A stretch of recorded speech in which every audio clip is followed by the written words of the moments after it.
Bienvenue dans cette nouvelle vidéo où nous allons plonger dans le monde des zèbres. Connus pour leurs célèbres rayures noires et blanches, les zèbres sont des animaux emblématiques d'Afrique. Chapitre 1. Les espèces de zèbres. Contrairement à ce que l'on pourrait penser, il n'existe pas une seule espèce de zèbre, mais trois principales.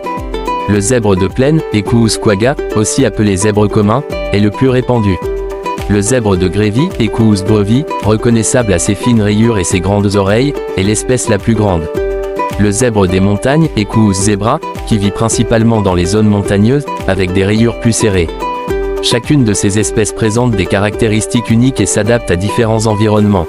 Chapitre 2. Habitat et répartition. Les zèbres sont principalement répartis en Afrique. Le zèbre de plaine préfère les prairies et savanes, tandis que le zèbre de Grévy habite des régions plus arides. Le zèbre des montagnes, quant à lui, est adapté aux terrains accidentés, où il évolue avec agilité. Chapitre 3. Comportement social. Les zèbres sont des animaux très sociaux. Ils vivent en groupe composé d'un mâle dominant, de plusieurs femelles et de leurs petits. Leur comportement social est complexe, ils communiquent à l'aide de vocalisation, mais aussi via des postures corporelles et des expressions faciales. Chapitre 4. Alimentation. Herbivores, les zèbres se nourrissent principalement d'herbes, mais aussi de feuilles et d'écorces. Ils passent de longues heures à brouter, et leur régime varie en fonction de l'espèce et de la saison. Chapitre 5. Prédateurs et défense. Les principaux prédateurs des zèbres sont les lions, les hyènes et les léopards.